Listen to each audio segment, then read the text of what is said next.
Entrevistas en Radio Q. Le damos la bienvenida al ministro de Seguridad de la provincia de Tucumán, al doctor Eugenio Agüero Gamboa. ¿Cómo está, ministro? Buenos días, el Chino lo saluda. ¿Qué tal? Buenos días, ¿cómo está? Todo bien, un poco enfermucho, debo confesarlo, pero bueno, estamos tratando de llegar al viernes, viste que ponemos... Usted trabaja sábado y domingo, nosotros por suerte podemos descansar el fin de semana.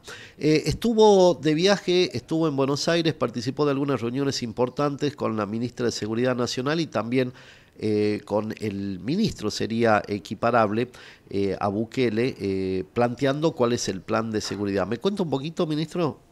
Sí, la verdad que fue una reunión muy fructífera.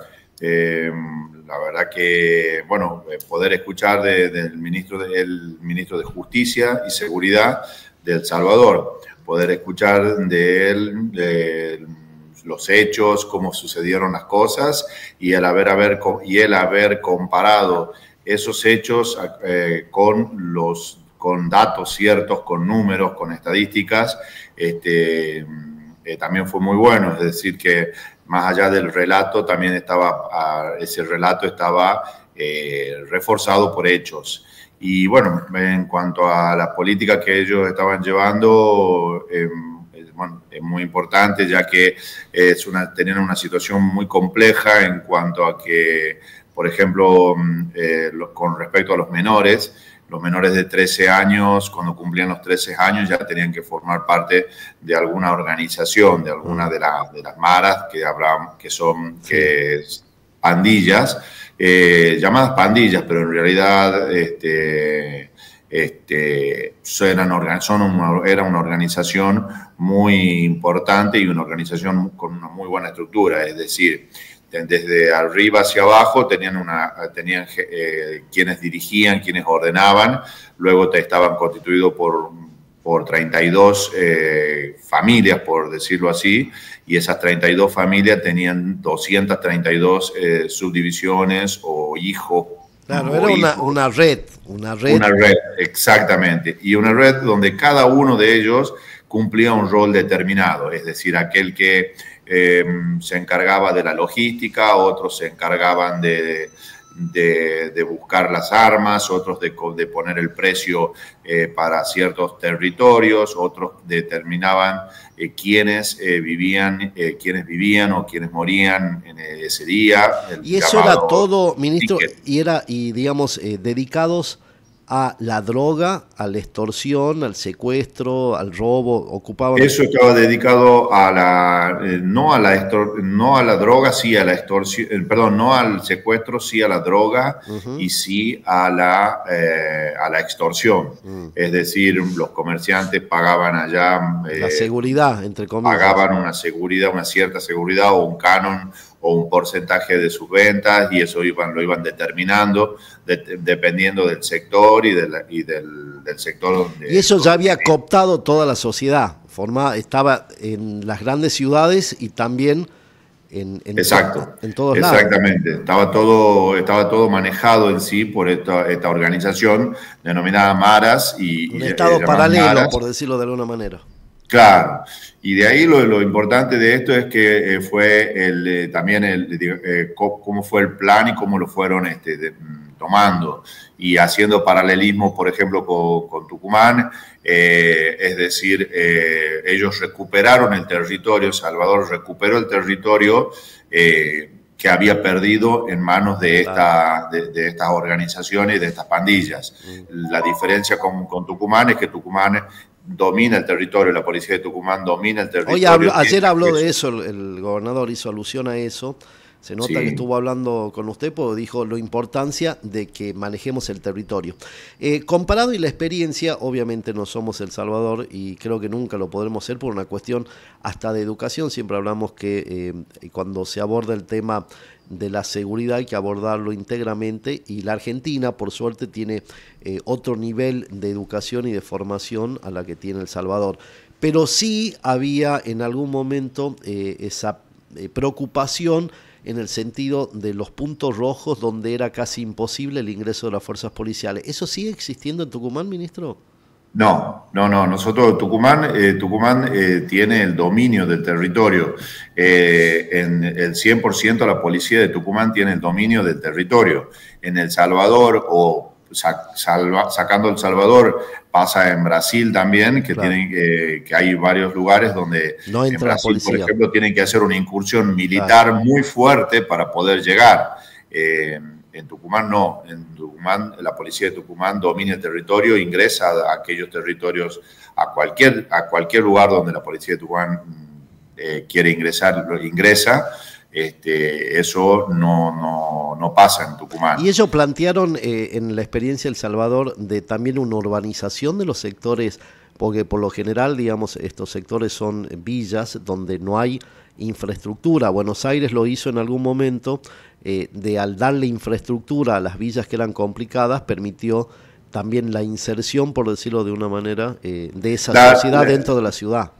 No, acá el problema radicaba en otra situación. El problema de ellos radicaba es que una organización, por ejemplo, ellos manifiestan que Argentina está en un buen momento y tratar de impedir de que, por ejemplo, organizaciones delictivas ingresen al poder, a los poderes, a los puestos de poder, como ser de los gobernadores, intendentes, a la política, que ingresen a la política, porque eso permitió de que el dominio o la pérdida del territorio en Salvador, es decir, ingrese alguien que pertenece a una organización delictiva, por ejemplo, a una comuna o en una comuna, por hacer paralelismo con Tucumán, o en una intendencia, ellos empiezan a trabajar sobre su organización y no sobre el Estado en sí. Entonces el Estado fue perdiendo en total, más allá de la urbanización, en ciertos sectores que podemos decir que eran urbanizados,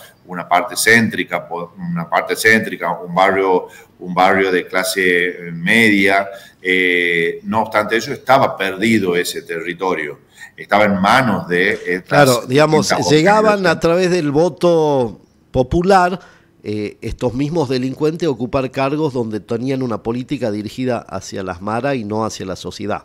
Exacto, y tenían estas organizaciones, estas maras tenían el control, claro, de ese barrio y de ese sector donde sabían quiénes votaban y quiénes no votaban o cuánto votaban. Y si presumían alguna situación,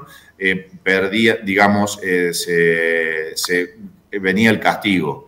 Es una situación, por eso es una situación de dominio de territorio, también es una situación de una decisión política, que es lo que ellos han tomado al haber llegado al poder, es una decisión política firme de terminar con respecto a las maras y a estas organizaciones criminales que dominaban. Por eso es necesario dominar el territorio, equipar a las fuerzas policiales y al servicio penitenciario, de reivindicar a la fuerza policial y al servicio penitenciario, que el servicio penitenciario realmente tome un control de lo que son las cárceles, que es lo que pasaba allá, porque desde las cárceles se manejaban o la gran mayoría de las operaciones, incluso los contactos que tenían con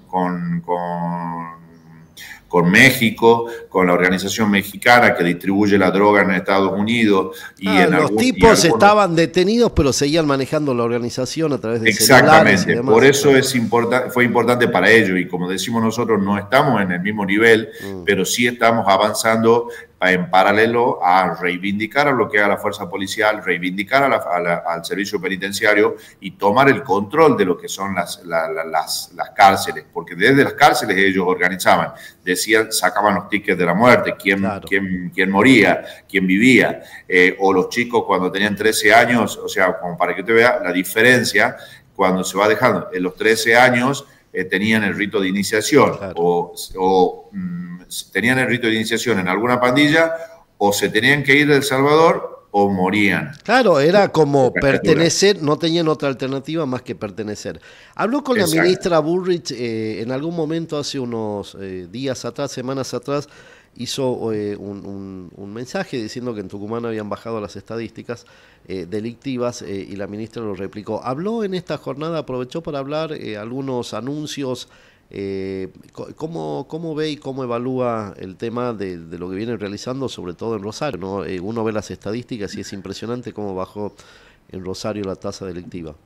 Ella hizo mención y estuvimos charlando sobre eso con respecto tanto a Rosario como a Tucumán, que bajaron los índices. Cómo bajaron los índices. En Tucumán también viene en bajada tanto el índice de los homicidios como de los delitos contra la propiedad. Y bueno, están los puntos claves que se habló y que coinciden por ahí con lo que venía hablando el ministro de El Salvador también.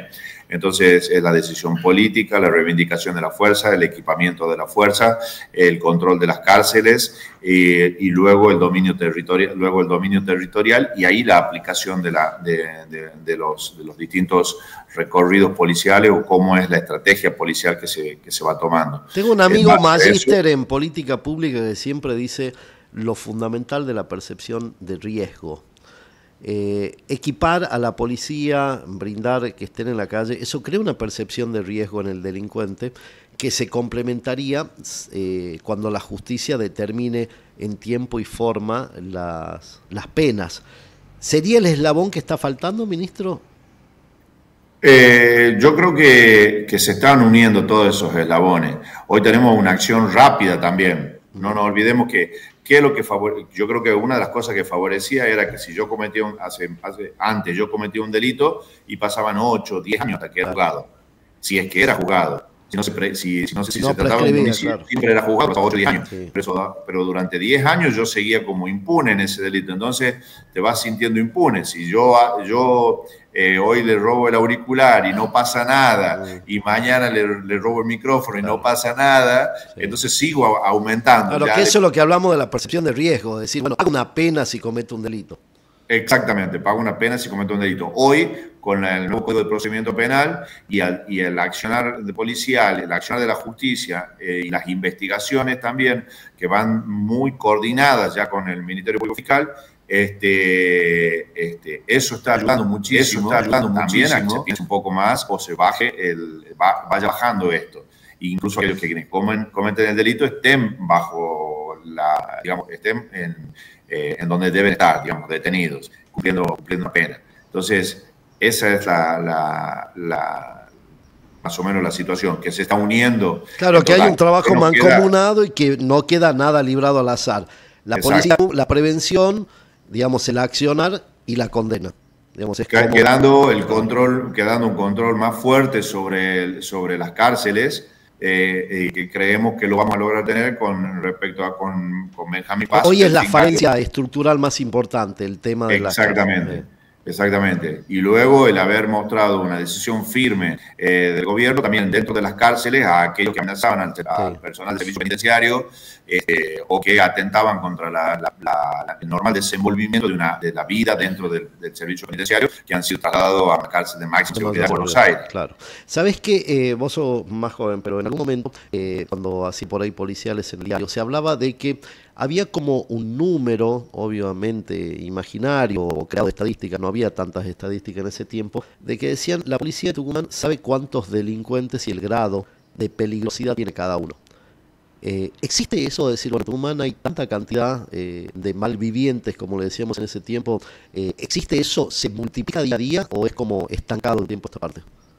La policía de Tucumán y no porque quiera quedar bien con la policía, porque conocen la gente. Conoce el territorio. Conoce el territorio, conoce quiénes son las personas y conoce también las generaciones. Tenemos generaciones también de algunos delincuentes. Algunos han sido más avesados y otros han ido un poco más abajo. Pero no podremos decir que conocemos que hay tantas personas que se dedican a la actividad delictiva. Sí conoce que esta persona puede haber estado en algún tiempo delinquiendo y en este momento no lo está haciendo o antes no lo hacía y hoy lo hace. Es decir, conoce el territorio, conoce la gente y sabe dónde buscar y dónde investigar y también sabe dónde hacer la prevención. Por eso es que se hacen estos operativos y se moviliza.